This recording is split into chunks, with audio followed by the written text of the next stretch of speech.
அனைவருக்கும் வணக்கம். நாம் இந்த பகுதியில் பார்த்தீங்க அப்படின்னா டிஎன்பிஎஸ்சி குரூப் 4 எக்ஸாமில் கேட்ட ஒரு பகடை கணக்கு நம்ம இப்போ பார்க்க போகிறோம். இந்த பகடை கணக்கெல்லாம் பார்த்தீங்கன்னா பார்க்கும்போது நமக்கு என்னமோ மாதிரி இருக்குது, ஆனால் மிகவும் இது ரொம்ப எளிமையானது.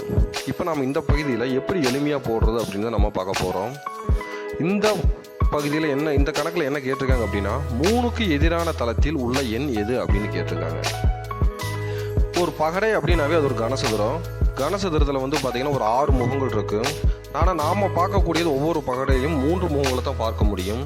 இந்த கணக்கில் பார்த்தீங்கன்னா கொடுத்துருக்காங்க. இந்த நம்பர்ஸில் மூணாவது முகத்துக்கு எதிராக அமைந்துள்ள முகம் எது அப்படின்னு கேட்குறாங்க. அதாவது 3வது தளத்துக்கு எதிராக அமைந்துள்ள தளம் எதுன்னு கேட்குறாங்க. இதை கண்டுபிடிக்க நமக்கு ஒரு ஷார்ட்கட் இருக்குது. என்ன அப்படின்னு பார்த்தீங்கன்னா 2 டைஸையும் பார்த்தீங்கன்னா ஒரே மாதிரியான எண்கள் மீதமுள்ள எண்கள் இருக்குதான்னு பார்க்கணும். அது என்ன ஒரே மாதிரியான எண்கள் அப்படின்னு என்னன்னு பார்த்தீங்க அப்படின்னா 2 டைஸ்லேயும் ஒரே எண்கள் இருக்கும். இது ஒரு method, one of the method. இந்த மெத்தடில் இந்த கணக்கில் பார்த்தீங்கன்னா இந்த ஒரு டைஸில் 2 5 இருக்குது, இன்னொரு டைஸ்லேயும் 5 2 இருக்குதுங்களா. அப்போது ஒரே மாதிரியான எண்கள் இங்கே பார்த்தீங்கன்னா 2 5 5 2. அப்புறம் மீதியுள்ள எண்கள் என்ன? இந்த ஒரே மாதிரி எண்களை தவிர்த்து மீதியுள்ள எண்கள் என்னென்ன இருக்குதுன்னு பார்த்தீங்கன்னா 3 4. இந்த மாதிரி மெத்தட் சம்ஸுக்கு பார்த்தீங்கன்னா அந்த மீதமுள்ள எண்கள் எப்படி இருக்குது அப்படின்னா ஒன்றுக்கொன்று எதிராக இருக்கும். இதுதான் ரொம்ப முக்கியமானது.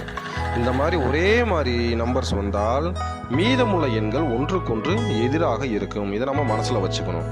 அப்போது இந்த ஃபார்முலாவின் படி இந்த கணக்கில் நமக்கு என்ன கேட்டிருக்காங்க அப்படின்னா 3க்கு எதிரான தளத்தில் அமைந்துள்ள எண் எது அப்படின்னு கேட்டிருக்காங்க. அப்போது இங்கே 3க்கு எதிராக அமைந்துள்ளது 4.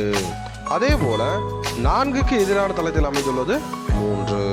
அப்போ இந்த கணக்குக்கு சரியான விடை 3க்கு எதிராக தளத்தில் அமைவது 4.